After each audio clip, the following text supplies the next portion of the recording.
اور کھڑے ہو کر نبی انتقال ہو گیا کہ اللہ کے رسول کا انتقال ہو گیا. ہاتھ اٹھا کر اللہ نے سے دعا کی اللہ یہ آنکھیں تو اسی واسطے تھی کہ اللہ کے رسول تیرے رسول کو دیکھیں, اسی واسطے یہ آنکھیں تھیں, ابھی ان آنکھوں کا کوئی کام نہیں رہ گیا, تو نے رسول کو اپنے پاس بلا لیا, ان آنکھوں کو بھی تو لے لے. دعا قبول ہو گئی, شاید قبولیت سے گھڑی تھی, دعا قبول ہو گئی, آنکھوں سے محروم ہو گئے. تو بلا شبہ ان کا مقام کہیں بلند ہے محبت رسول میں, کوئی شبہ نہیں, اللہ اس کی جزا ان کو دینے والا ہے. مگر اسی کے ساتھ اسلام کی تعلیم اس تعلق سے یہ ہے کہ اللہ سے عفو اور عافیت مانگو. ایک صحابی آئے اور نبی کریم صلی اللہ علیہ وسلم نے دیکھا بدن بالکل پتلا دبلا, چہرے کا رنگ بہت پیلا ہو گیا. آئے میں پوچھا کہ کیا بات ہے, تمہاری یہ حالت ایسی کیوں ہو رہی؟ ایسے یا رسول اللہ کچھ نہیں, کچھ بخار ٹھہر گیا. اور میں کیوں, کیا بات ہے؟ ارے سے یا رسول اللہ میں نے دعا کی کہ اللہ نے ایسے کہ مجھے بخار ٹھہر گیا. میں کیوں دعا کی تھی؟ کہنے کہ یا رسول اللہ آپ نے ایک دفعہ فرمایا تھا کہ بخار میں جو ہے پورے بدن کے جو ہے گناہ جھڑتے ہیں, ہر تکلیف سے گناہ کم ہوتے ہیں. اس واسطے کہ اللہ تعالیٰ ایک مومن بندے پر دو تکلیفیں جمع نہیں کرتا. دنیا کی تکلیف ہے تو آخرت کی راحت ملے گی, تو دو تکلیفیں جمع نہیں ہوتی. جب کوئی تکلیف باڈی پر آتی ہے تو اس سے جو ہے گناہ کم ہوتے ہیں. مگر ہر تکلیف باڈی کے ایک خاص حصے میں ہے سوائے بخار کے. بخار جو ہے یہ نہیں کہتے میری انگلی میں بخار ہو رہا, یہ کوئی نہیں کہتا. بخار ہوتا ہے تو پوری باڈی پر ہوتا ہے, سر سے لے کر پیر کی انگلی تک بدن کا ایک ایک حصہ بخار سے متاثر ہوتا ہے. اس واسطے آپ نے فرمایا تھا کہ بخار وہ تکلیف ہے کہ جس سے پورے بدن کے جو ہے گناہ جھڑتے ہیں. ان صحابی نے یہ سنا کرنے کی تو بہت اچھی چیز ہے, فرمایا تو جا کر دعا کی اے اللہ میرا بخار ٹھہر جائے تاکہ میرا گناہ جھڑ جائے. وہ دعا قبول ہو گئی. نبی کریم صلی اللہ علیہ وسلم کو بتایا, آپ نے فرمایا کہ یہ مطلب تھوڑی تھا اللہ سے جب مانگو تو عافیت مانگو. تو پھر آپ نے ہاتھ اٹھا کر دعا مانگی اس کے واسطے, اور اس سے بھی کہا دعا مانگو. آپ نے دعا مانگی تو ان کا بخار جو ہے وہ دور ہوا. تو اس واسطے ادب یہ ہے کہ اللہ سے عافیت مانگے. بلا شبہ اللہ تعالیٰ مصیبتوں کی حالت میں بندے سے قریب ہوتے ہیں, لیکن اس کی وجہ سے یہ بات مناسب نہیں ہے کہ کوئی بندہ جو ہے اللہ سے مصیبت مانگے, اللہ نے مصیبت بھیج, اللہ مصیبت دے تاکہ میں آپ سے قریب ہو جاؤں اور آپ مجھ سے قریب ہو جائیں. فرمایا کہ عافیت مانگو جب اللہ سے مانگنی ہے. تو اسی طرح سے یہاں بھی کہ فقہا کا کہنا یہ ہے کسی کے لیے بد دعا نہ کی جائے. ہو سکتا ہے کہ قبولیت کا وقت مقبول ہوگا, بعد میں جب وہ جوش جذبہ ختم ہو تو پھر افسوس کرتے پھریں کہ افسوس کہ میری دعا قبول ہو گئی. اگرچہ اللہ کی عام عادت یہ ہے کہ خیر کی دعاؤں کو جلدی قبول فرماتے ہیں بنسبت برائیوں کے. فَنَذَرُ الَّذِينَ لَا يَرْجُونَ لِقَاءَنَا فِي طُغْيَانِهِمْ يَعْمَهُونَ. فرمایا جن کو ہماری ملاقات کی امید نہیں ہے ہم ان کو چھوڑ دیتے ہیں ان کی سرکشی میں, وہ اسی میں ٹانیاں کرتے رہتے ہیں. یہ وہ ڈھیل جس میں نے کہا تھا کہ رسی ہم دراز کر دیتے ہیں تو جلدی ہم فیصلہ نہیں کرتے, یہ عذاب کو درخواست دعا کر رہے ہیں, ہم جلدی نہیں کریں گے ہمارے جو مصلحت ہے اس کے مطابق, لیکن ہم ان کو ڈھیل دیے دے رہے ہیں. یہ نہ سمجھیں کہ ہمارے یہاں مقبول ہو گئے کیونکہ عذاب نہیں آیا. وَإِذَا مَسَّ الْإِنسَانَ الضُّرُّ دَعَانَا لِجَنبِهِ أَوْ قَاعِدًا أَوْ قَائِمًا. اور جب چھوتی ہے انسان کو کوئی مصیبت, اور در مصیبت ضرر سے ہے, ضرر نقصان کو کہتے ہیں کسی بھی طرح کا نقصان اور مصیبت ہو. دعانا لجنبه او قاعدا او قائما, تو پھر ہمیں پکارتا ہے اٹھتے بیٹھتے لیٹتے. تین ہی حالتیں انسان کی ہوتی ہیں, یا وہ کھڑا ہے, یا وہ بیٹھا ہے, یا لیٹا ہے, چوتھی کوئی اور حالت ہے ہی نہیں. تو تینوں حالتیں مراد کیا ہے کہ پھر اس کو چین ہی نہیں, بس ہر وقت ہمیں کو یاد کر رہا ہے. جب مصیبت میں گرفتار ہوتا ہے تو پھر اللہ یاد آتا ہے. فَلَمَّا كَشَفْنَا عَنْهُ ضُرَّهُ, جب ہم اس سے اس کی تکلیف کو دور کر دیتے ہیں, مَرَّ كَأَن لَّمْ يَدْعُنَا إِلَىٰ ضُرٍّ مَّسَّهُ, تو ایسا چلا جاتا ہے کہ جیسے اس نے کبھی مصیبت میں ہم کو یاد ہی نہیں کیا, کبھی ہم کو پکارا ہی نہیں, ذہن میں آتی نہیں. اس کے بعد کبھی ہم نے اللہ کو پکارا تھا اور اللہ نے ہماری تکلیف دور بھی کر دی. یہ حالت ہو جاتی ہے اس بندے کی. كَذَلِكَ زُيِّنَ لِلْمُسْرِفِينَ مَا كَانُوا يَعْمَلُونَ. فرمایا ہم اسی طرح سے حد سے زیادہ بڑھ جانے والوں کو اسی طرح سے ہم ان کے اعمال کو خوشنما بنا دیتے ہیں. کیا مطلب خوشنما بنا دینے کا؟ اس کو احساس نہیں ہوتا کہ میں کوئی غلطی کر رہا ہوں. وہ سمجھتا ہے ٹھیک ہے, بالکل ٹھیک ہے, میرا کام سب ٹھیک ہے, میرا راستہ سب ٹھیک ہے, وہ سب اوکے ہی کہتا رہتا ہے, لیکن کہیں اس کو یہ احساس نہیں ہوتا کہ نہیں, ہاں میں نے غلطی کی. آپ دیکھتے ہیں کہ آرمینیا میں کتنا بڑا عذاب آیا. بھائی آزادی ہے کہ آزاد اسے کہتے ہیں کہ وہ اگر پہلے سے باقاعدہ جو ہے وہ اناؤنسمنٹ کر دے کہ میں آزاد ہوں. آزادی ہے کیا ہے یہ جو آرمینیا میں ہوا کہ 55,000 پیپل جو ہے وہ وہاں جو زندگی سے محروم ہو گئے اور 65,000 جو پاپولیشن 65,000 کی پاپولیشن جو ہے ہوم لیس ہو گئی. کیسا ہوا آزاد؟ لیکن مرنے والے تو مر گئے. جو بچے ہیں جو اس تماشے کو دیکھ رہے ہیں آج، اور واقعی آج تو عجیب معاملہ، پہلے تو یہ ہوتا تھا کہ اڑوس پڑوس کی بستی والوں کو پتہ چل جاتا. آج تو قصہ یہ ہے کہ کسی ایک شہر کے ایک محلے میں واقع ہے تو دنیا کے دوسرے حصے میں پتہ چل جاتا ہے اور ٹی وی میں بیٹھے دیکھتے رہتے یہ ہو رہا ہے، آنکھوں کے سامنے سب کچھ ہو جاتا ہے. تو آرمینیا کا واقعہ جو ہے اس میں عبرت صرف روسیا والوں کے لیے نہیں، ساری دنیا کے انسانوں کے واسطے. مگر کیا ہے، میں اور آپ یا دنیا میں کچھ نہ وہ لوگ ہیں جو اس سے عبرت حاصل کرتے ہیں. ہاں یہ تو ایک واقعہ ہے جو ہو رہا ہے، ہوتے رہتے ہیں. بنگلہ دیش میں طوفان آیا، آتا رہتا ہے. آرمینیا میں تباہی آئی، آتی رہتی. میں کل جمعہ کے تقریر میں کہہ رہا تھا جیسے کیا تماشا بھی دیکھا ہم نے کیلیفورنیا کے اندر. حدیث میں آتا ہے کہ جب جہنم میں لوگ جہنم کی آگ سے جلتے اس تکلیف کی شدت ناقابل برداشت ہوئے گی، اور وہ شدت بھی عجیب کہ آگ تو ایسی کہ سیکنڈ کے لاکھویں حصے میں جلا کر ختم کر دے، مگر من نہیں لیا جائے. لا يموت فيها ولا يحيا، اس میں نہ موت دی جائے گی اور زندگی ہوگی تو وہ ایسی کہ اس کو زندگی نہیں کہا جائے گا. تو وہاں چیخیں گے، پکاریں گے، اللہ اللہ اللہ ٹھنڈک بھیج دے، اللہ ٹھنڈک بھیج دے، ہم جل گئے. سینکڑوں برس کے جلنے کے بعد اللہ تعالیٰ کہیں گے اچھا تمہیں ٹھنڈک چاہیے، جل کے تم بہت تکلیف میں ہو، ٹھنڈک چاہیے. لوگ ٹھنڈک بھیج دیں، اب اللہ میں ٹھنڈک بھیج دیں گے. یہ اطلاع سننے کے ساتھ ہی جنت والے بہت خوش، ارے ٹھنڈک آ رہی. لیکن اللہ میں ٹھنڈک بھیجیں گے تو وہ اس کا ٹیمپریچر اتنا ڈاؤن ہوگا کہ وہ خود ہلاکت کا سبب، وہ خود تکلیف دہ ہوگا. وہ دوسرا عذاب ہوگا، عذاب زمہریر. تو میں نے کہا کہ یہ جہنم میں ہوگا. ابھی کیلیفورنیا کے اندر 4 دن پہلے تو آگ لگی ہوئی تھی. 65 میل پر آور کے حساب سے ہوا جو ہے اس آگ کو بے کنٹرول کیے دے رہی تھی. 3 دن کے بعد وہاں برف پڑ رہی. وہ سردی وہاں پڑ رہی جس کے وہاں کے لوگ آتے نہیں. گزشتہ سال میں لاس اینجلس گیا تو میں بھی اپنے یہاں سے وہ ٹھنڈی سے روانی، مجھے کیا معلوم کہ لاس اینجلس میں کیا ہوگا. وہاں جا کے اس لیے جہاں 70 اور 80 کے بیچ میں جہاں ٹیمپریچر رہتا وہ 30 میں چلا گیا. 30 میں لوگ جو ہے پریشان، کسی کے پاس اتنے کپڑے نہیں کہ جو پہنے، وہاں کے لوگ آتے نہیں. تو 3 دن کے اندر یہ فرق ہے، جہاں آگ لگ رہی ہے وہاں جو ہے برف پڑ رہی ہے. لیکن ہم یہ سارے تماشے دیکھتے ہیں، ہماری عقل جو ہے اس کی دوسری تعویل کر لیتی ہے. اور یہی ہے وہ زین للمسرفین ما كانوا يعملون، کہ جو حد سے بڑھ جانے والے ہیں ان کے لیے ان کے اعمال جو ہے وہ خوشنما بنا دیے گئے.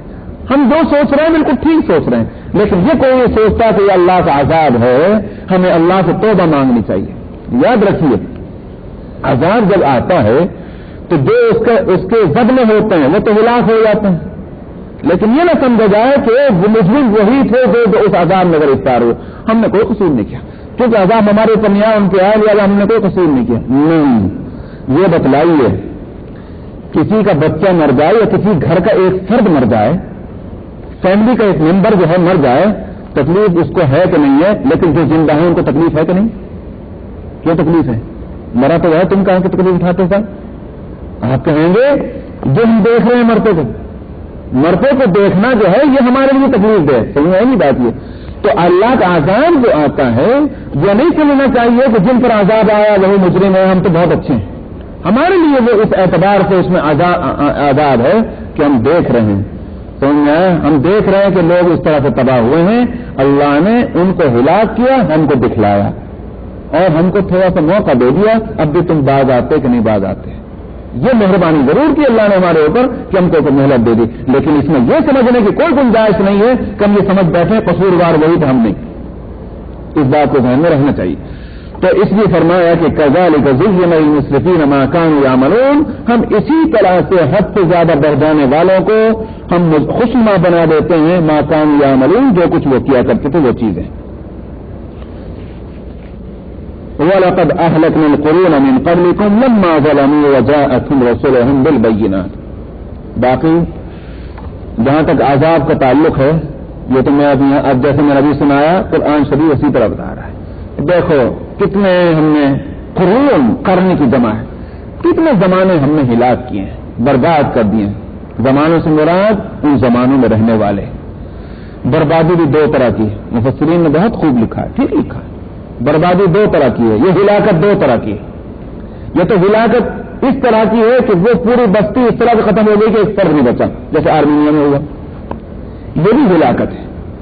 یہ ہلاکت اس طرح سے ہوتی ہے کہ قوم تو زندہ ہے مگر ان کا عروج, ان کی ترقی وہ جو ہے اس سے محروم ہو گئے. وہ سارا سامان جو ہے کہ ایٹامک پلانٹ لگے ہوئے ہیں اور ساتھ بڑی بڑی بلڈنگیں ہیں اور ساتھ بڑی بڑی فیکٹریز لگی ہوئی ہیں, ایسے اس وقت کا سامان ہے وہ سب وہ اللہ تعالیٰ اس سے محروم کر دیتے ہیں. یہ بھی ہلاکت ہے. فرمایا کہ وَلَقَدْ أَهْلَكْنَا الْقُرُونَ مِنْ قَبْلِكُمْ, دیکھ لو تمہارے گرد پیش جو قومیں آباد تھی, متمدن قومیں تھیں, کلچر تھیں, ترقی یافتہ تھیں, یا تو ان کو ترقیوں سے محروم کر دیا گیا یا پھر یہ سمجھے کہ ان کو اپنی زندگیوں سے محروم کیا, جیسے عاد اور سمود اور وغیرہ وغیرہ. لما ظلموا, کیوں؟ جبکہ انہوں نے ظلم کیا اپنے اوپر اللہ کی نافرمانی کر کے. وجاءتهم رسلهم بالبينات, اور ہم نے ان سے پہلے حجت پوری کر چکے تھے, رسولوں کو بھیج کر, پیغمبروں کو بھیج کر, کھلے دلیلوں کے ساتھ رسول کو بھیجا. بالبينات, بینہ دلیل کو کہتے ہیں, بینات کے ساتھ, دلیلوں کے ساتھ ہم نے رسولوں کو ان کے پاس بھیج دیا تھا. وما كانوا ليؤمنوا, مگر وہ ایمان لانے والے تھے ہی نہیں. سب کچھ کیا گیا, انہوں نے ایمان نہیں لانا تھا, نہیں لایا. كذلك نجزي القوم المجرمين, تو اس واسطے یہ نہ سمجھنا کہ کوئی ہماری لڑائی بس انہیں سے تھی, ہم نے ان کو ہلاک کر دیا. ہم مجرم قوموں کو اسی طرح سزا دیتے ہیں. اگر ان کو سزا ان کے جرائم کی وجہ سے دی گئی تو اس وقت کے جو قرآن کے نزول کے وقت جو لوگ ہیں ان کو بھی کہا جا رہا ہے کہ اگر تم بھی وہی حرکت کرو گے جو مجرموں نے کی تم کو بھی وہی سزا ملے گی. اس لیے آج بھی یہ قرآن کے نزول کے وقت ہی کی بات نہیں, قیامت تک یہ بات ہے کہ یہ اطمینان کر کے بیٹھ جانا نہیں ہم پہ اللہ کا عذاب نہیں آئے گا, نہیں ہم پہ اللہ کا عذاب نہیں آئے, اس کا کوئی وجہ نہیں. اللہ کا قانون یہ ہے کہ مجرموں کو سزا دیتے ہیں. تو كذلك نجزي القوم المجرمين, ہم اسی طرح سے جزا دیتے ہیں مجرم قوم کو. آگے فرماتے ہیں ثم جعلناكم خلائف في الارض من بعدهم لننظر كيف تعملون. ایک مثال ہے, یہ کپڑے یہاں پڑے ہوئے ہیں بہت سارے, آپ کچھ لڑکوں کو باہر سے بلا کر لائیں اور کہیں کہ میاں ان سب کو آرگنائز کرو. انہوں نے آرگنائز کس طرح کیے, ادھر کے ادھر کر دیا, ادھر کے ادھر کر دی, بجائے آرگنائز کیا اور الٹا سیدھا ہی کر دیا. جتنا ڈالنے والوں کو پتہ بھی تھا کون سی پٹلیاں کہاں پڑی وہ بھی یاد نہیں رہی. آپ کہیں گے تم جاؤ یہاں سے, تم چلے یہاں تمہارے بس کا نہیں, دوسرا کو کہا تم آؤ تم کرو ان کو آرگنائز. سمجھ میں نہیں بات ہے. فرماتے ہیں ثم جعلناكم خلائف في الارض من بعدهم, پھر ہم تم کو لے کر آئے ہیں ان کے بعد, جو قومیں ہلاک ہو چکی ہیں, جو نااہل قرار دی جا چکی ہیں دنیا کے لیے, ہم ان کو ہلاک کر کے پھر تم کو ان کے بعد لائے ہیں. کیوں؟ لننظر کیف تعملون, تاکہ ہم دیکھیں تم کیا کام کرتے ہو, کیسا تمہارا کام ہے. تو یہ امت اللہ سبحانہ و تعالی نے پچھلی امتوں کے بعد میں بھیجی ہے. اب جو کام ان سے لینا تھا وہ اس کے نااہل قرار پائے, وہ کام ہم کو کرنا ہے. اگر ہم بھی وہ کام نہ کر سکے تو ظاہر ہے کہ جو معاملہ اللہ کا ان کے ساتھ ہے کوئی وجہ نہیں کہ ہمارے ساتھ نہ, ہمارے ساتھ بھی وہی ہونا ہے. اور اگر ہم وہ کام صحیح کریں گے تو بے شک ہم اس کے مستحق ہیں کہ رہیں اور اللہ کی نعمتوں کو ہم حاصل کرتے رہیں. بس وآخر دعوانا الحمد للہ.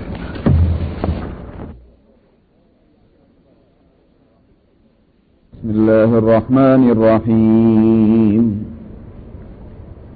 هو الذي يسيركم في البر والبحر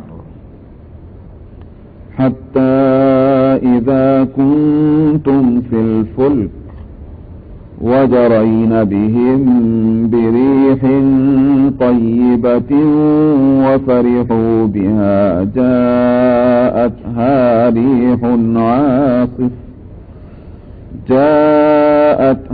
ريح عاصف وجاءهم الموج من كل مكان وظنوا أنهم أحيط بهم دعوا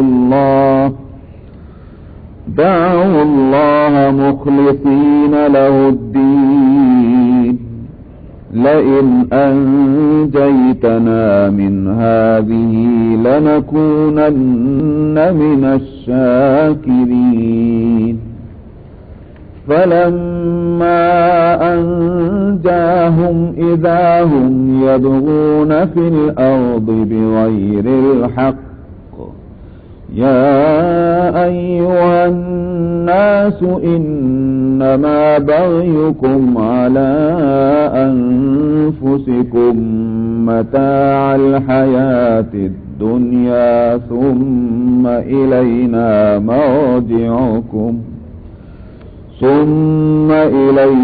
مرجعكم فننبئكم بما كنتم تعملون إنما مثل الحياة الدنيا كماء أنزلناه من السماء فاختلط به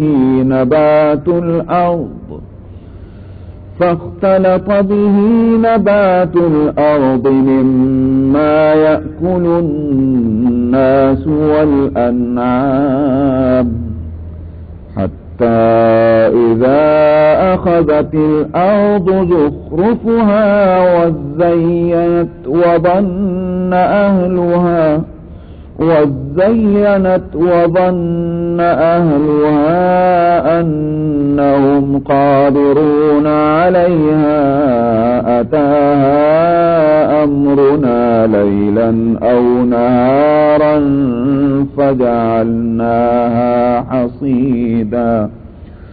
فجعلناها حصيدا كأن لم تغن بالأمس كذلك نفصل الآيات لقوم يتفكرون والله يدعو إلى دار السلام ويهدي من يشاء إلى صراط مستقيم للذين أحسنوا الحسنى وزيادة ولا يرهق وجوههم قتر ولا ذلة أولئك أصحاب الجنة هم فيها خالدون والذين كسبوا السيئات جزاء سيئة بمثلها وترهقهم ذلة ما لهم من الله من عاصم كأنما أغشيت وجوههم قطعا من الليل مظلما أولئك أصحاب النار هم فيها خالدون ويوم نحشرهم جميعا ثم نقول للذين أشركوا مكانكم أنتم وشركاؤكم فزيلنا بينهم وقال شركاؤهم ما كنتم إيانا تعبدون فكفى بالله شهيدا بيننا وبينكم إن كنا عن عبادتكم لغافلين هنالك تبلو كل نفس ما أسلفت وردوا إلى الله مولاهم الحق وضل عنهم ما كانوا يفترون قل من يرزقكم من السماء والأرض أم من يملك السمع والأبصار أَمَّن يَمْلِكُ السَّمْعَ وَالْأَبْصَارَ وَمَن يُخْرِجُ الْحَيَّ مِنَ الْمَيِّتِ وَيُخْرِجُ الْمَيِّتَ مِنَ الْحَيِّ وَمَن يُدَبِّرُ الْأَمْرَ فَسَيَقُولُونَ اللَّهُ فَقُلْ أَفَلَا تَتَّقُونَ فَذَلِكُمُ اللَّهُ رَبُّكُمُ الْحَقُّ فَمَاذَا بَعْدَ الْحَقِّ إِلَّا الضَّلَالُ فَأَنَّى تُصْرَفُونَ كَذَلِكَ حَقَّتْ كَلِمَةُ رَبِّكَ عَلَى الَّذِينَ فَسَقُوا أَنَّهُمْ لَا يُؤْمِنُونَ صدق اللہ العظیم.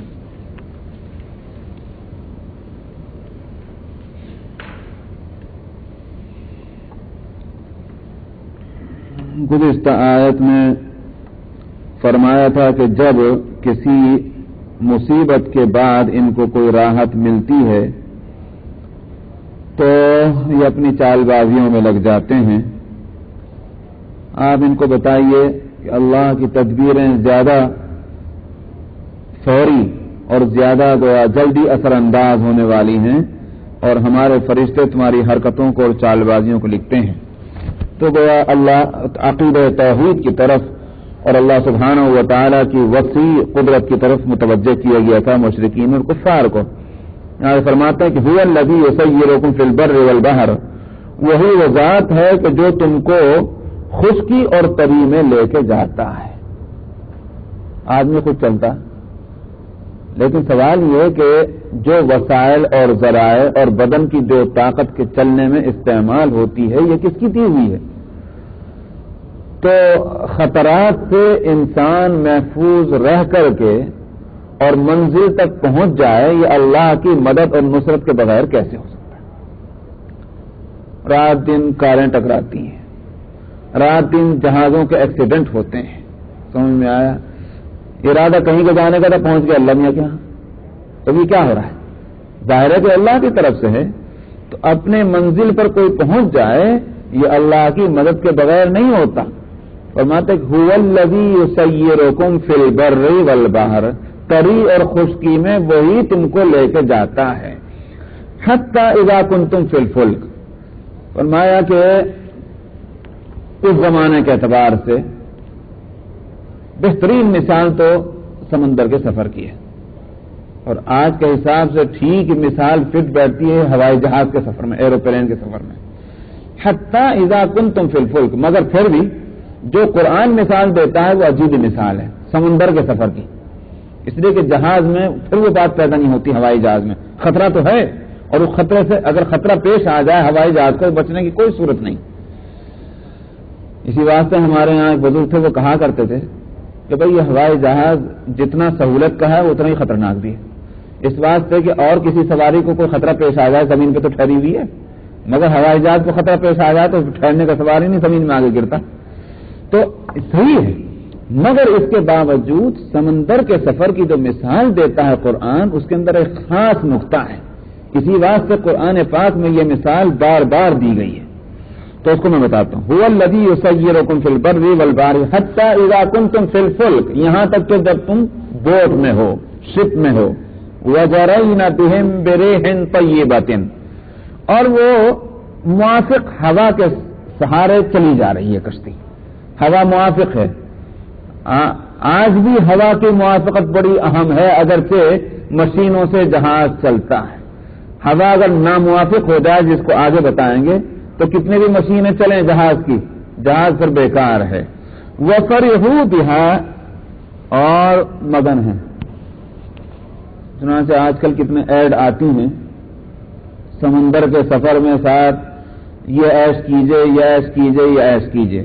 وَفَرِحُوا بِهَا، تو اس سمندر کے سفر میں جہاں تر و تازہ ہوا ان کو مل رہی ہے اور جہاز خرامہ خرامہ جا رہا ہے، وہاں پانی کے اس تختے پر اللہ کو یاد کرنے کے بجائے شیاطین نے ایسا جال پھیلا رکھا کہ اور اپنے وہ اللہ کو بھلا دیں، ایسی حرکتیں وہاں کرا. وَفَرِحُوا بِهَا، اور اس میں مست ہو جاتے ہیں اس جہاز کے سفر میں. جاءتها ريح عاصف، تو تو اب جو ہے ناموافق ہوا آتی ہے، اور عاصف کہتے ہیں اس ہوا کو جو آندھی، سمجھ میں آندھی جس کو کہتے ہیں، بڑی تیز رفتار ہوا کسی چیز کو اپنی جگہ نہیں ٹھہرنے دیتی، وہ ہے عاصف۔ ریح عاصف وجاءہم الموج من کل مکان، اور اب جو ہیں موجوں کے تھپیڑے جو ہیں وہ ہر طرف سے، ادھر سے ادھر سے، یہ بھی نہیں کہ بھئی ہوا ایک طرف کی چلو جہاز ادھر جانا تھا ادھر چلے گئے، خیریت تو رہی نہیں، جہاز کو ہچکولے مل رہے ہیں ہر طرف کی موجوں سے۔ وَظَنُّوا أَنَّهُمْ أُحِيطَ بِهِمْ، اب ان کو خیال ہو گیا اب گر گئے۔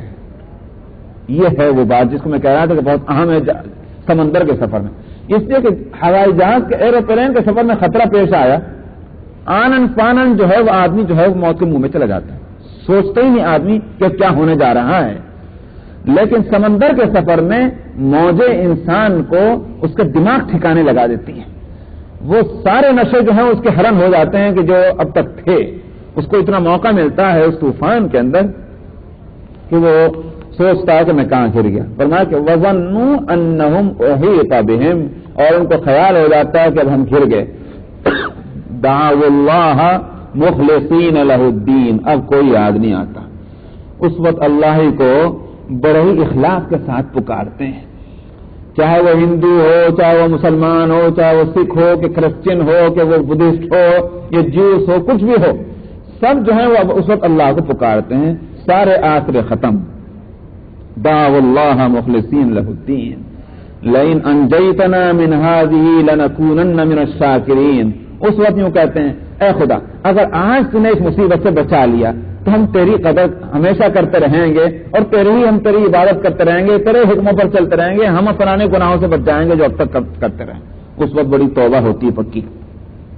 فلما انجاہم اذا ہم یبغون فی الارض، جب اللہ ان کو بچا لیتا ہے تو پھر ان کی حالت کیا ہے کہ زمین میں ناحق کے فساد پھیلاتے ہیں، یبغون بغیر الحق، پھر وہ ان چیزوں کو زمین میں تلاش کرنا شروع کر دیتے ہیں کہ جو ناحق ہیں، وعدہ کیا تھا حق پر چلنے کا لیکن پھر ناحق چیزوں میں لگ جاتے ہیں۔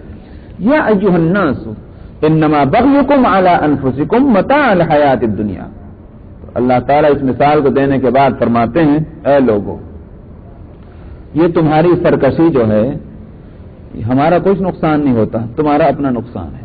تم ایک وعدہ کر کے چلے اور اس کے بعد منٹ بھر کے اندر، ایک دن کے اندر، 2 دن کے اندر بھول گئے اور پھر تم انہیں حرکتوں میں لگ گئے، نقصان کس کا؟ تمہارا۔ متاع الحیات الدنیا، یہ چند روزہ زندگی ہے دنیا کی، لوٹ لو اس کے مزے جتنے لوٹنے، یہی تو تمہیں مجبور کرتی ہیں اللہ کے حکموں پر نہ چلنے کے لیے، تو ٹھیک ہے چند روزہ زندگی ہے اس کے مزے لے لو۔ ثم الینا مرجعکم، پھر آخر کار تم کو ہماری طرف لوٹ کر آنا ہے، پھر ہم تم کو بتلا دیں گے، جتلا دیں گے جو کچھ تم دنیا میں کیا کرتے تھے۔ انما مثل الحیات الدنیا کماء انزلنا، جب دنیا کی چند روزہ زندگی کا تذکرہ آیا تو اس کو ایک اور مثال سے بتلا رہے ہیں۔ فرماتے ہیں کہ دنیا کی زندگی کی مثال ایسی ہے کہ جیسے ہم آسمان سے پانی برساتے ہیں اور اس کے نتیجے میں کیا ہوتا ہے؟ فاختلط به نبات الارض، زمین کے اندر جو چھپی ہوئی صلاحیتیں ہیں اگنے کی، اس پانی کے اثر سے وہ اگائیوں کا یہ کہ نمایاں ہوتی ہیں اور اس میں سے کچھ کونپلیں پھوٹنے شروع ہو جاتی ہیں گھاس اور پھوس کی، یہ ہے اختلط به نبات الارض کے معنی۔ مما یاکل الناس والانعام، وہ چیزیں زمین سے خود بخود نکلنے لگتی ہیں اس پانی کے، اس بارش کے نتیجے میں، جس کو کچھ لوگ بھی کھاتے ہیں کچھ جانور بھی کھاتے ہیں، گھاس اور پھوس۔ حتی اذا اخذت الارض زخرفها وزینت، یہاں تک کہ مسلسل بارشوں کے نتیجے میں، موسم برسات کا جب آتا ہے، موسم بہار کا، تو اب زمین میں ہر طرف رونق ہی رونق، یہ جو آج کل جو ہر طرف جو ہے آپ دیکھ رہے ہیں، معلوم ہوتا ہے کہ ایک ویرانی ہے۔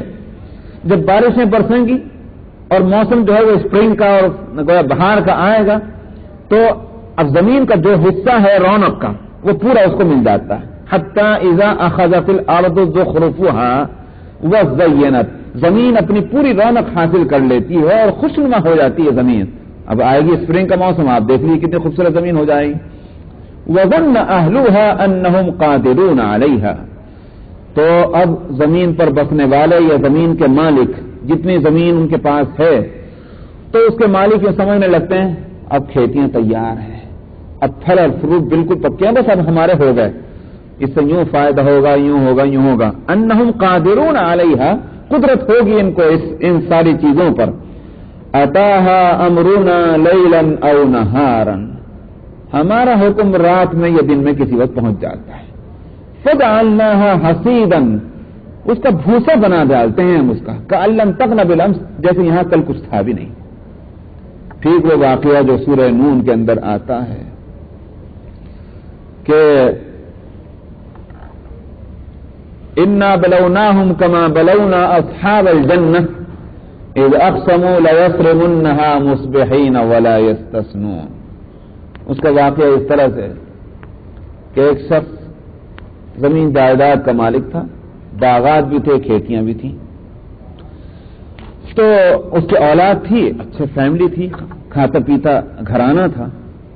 اس کا طریقہ یہ تھا زندگی بھر کہ جب کھیتی تیار ہوتی اور کھیتی کاٹی جاتی اور اسی طرح سے پھل تیار ہوتے باغوں میں اور وہ توڑے جاتے، تو جو اس کے ہاتھ میں آ جاتے کاٹنے کے وقت میں وہ تو گھر لے آتا، اور جو زمین پر گرتے اس کو نہیں اٹھاتا تھا. وہ کہتا تھا کہ بس اس کو یہیں رہنے دو، یہ غریبوں کا، شہر کے اور بستی کے غریبوں کا حق ہے، ان کو بھی فائدہ پہنچ جائے گا.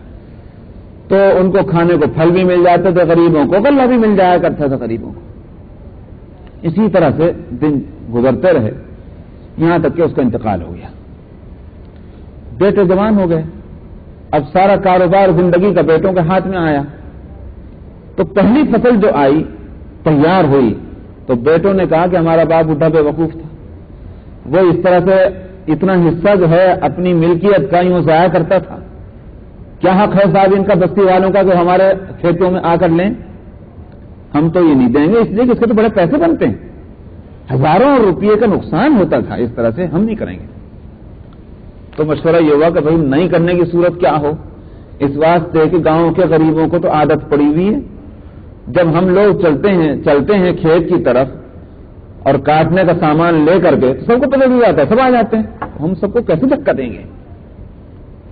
تو فیصلہ یہ ہوا کہ دن کے اجالے میں نہیں جائیں گے، رات کے اندھیرے میں جائیں گے.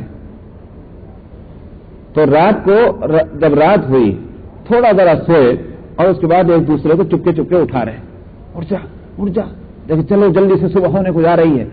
اور خاموشی سے کہہ رہے ہیں دیکھو اس طرح چلنا کہ تمہارے پیروں کے جو ہے آوازیں بھی نہ ہو جوتوں کی، تاکہ جوتوں کی آوازیں سن کر ہی پڑوس کے لوگ اٹھ جائیں. چنانچہ یہ احتیاط کے ساتھ وہاں پہنچے اور وہاں پہنچنے کے بعد کہنے لگے کہاں آ گئے ہم لوگ.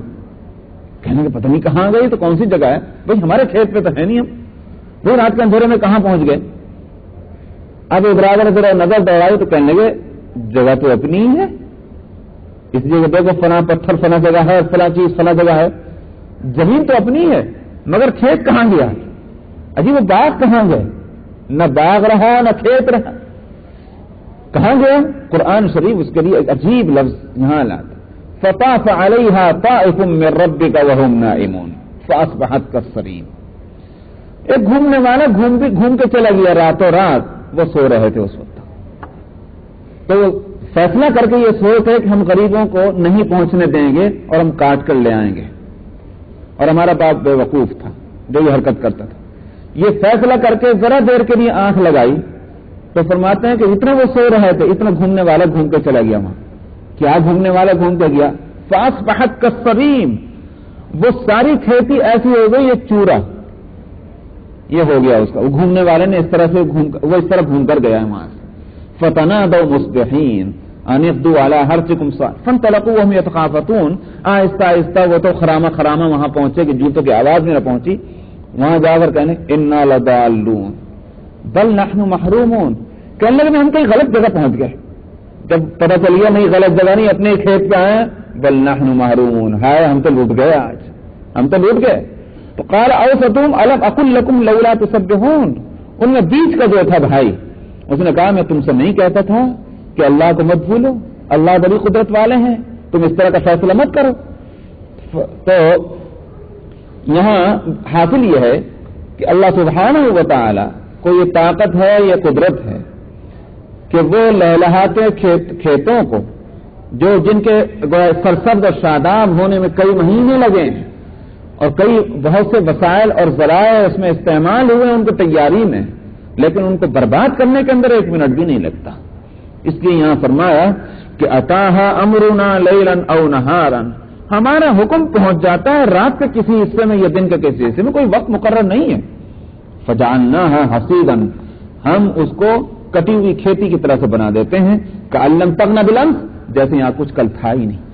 كذلك نفسر الآيات لقوم يتفکرون، ہم اسی طرح سے آیتیں کھول کھول کر سوچنے والی قوم کے لیے بیان کرتے ہیں.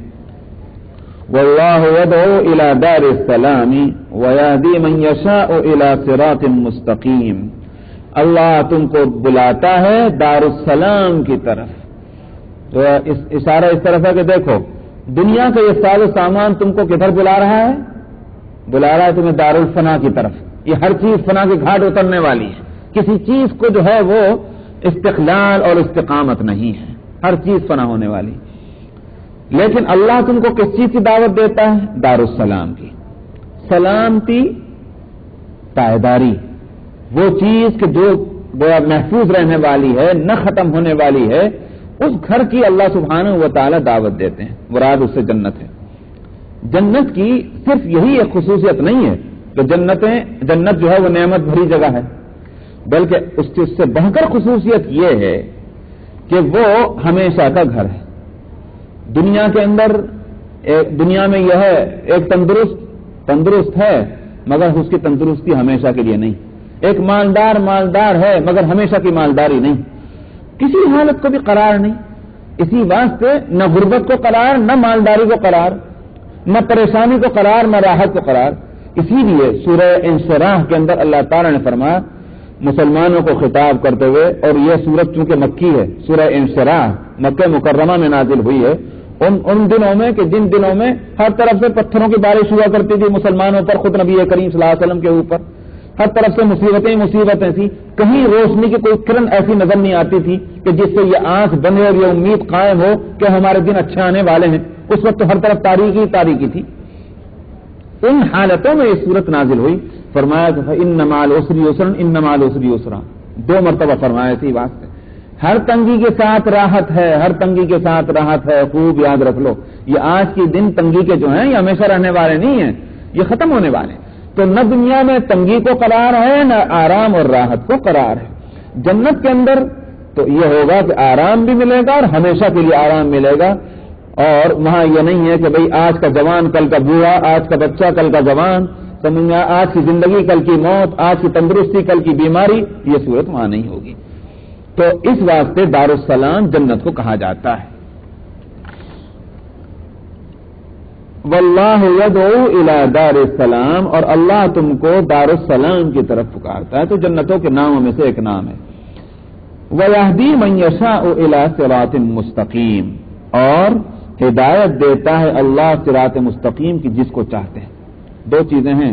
اللہ کی طرف سے دعوت تو عام ہے ہر فرد کو، مگر اس دعوت پر لبیک کہنے کی اہلیت بھی تو اللہ کی طرف سے دی جاتی ہے. ہر ایک کہاں لبیک کہتا ہے، کس کے نصیب میں ہے؟ ظاہر ہے کہ اللہ کی طرف سے انتظام ہے. یہ صلاحیت اللہ کی طرف سے ملتی ہے، یا یوں کہیے اس کے لیے صلاحیت کے بعد توفیق.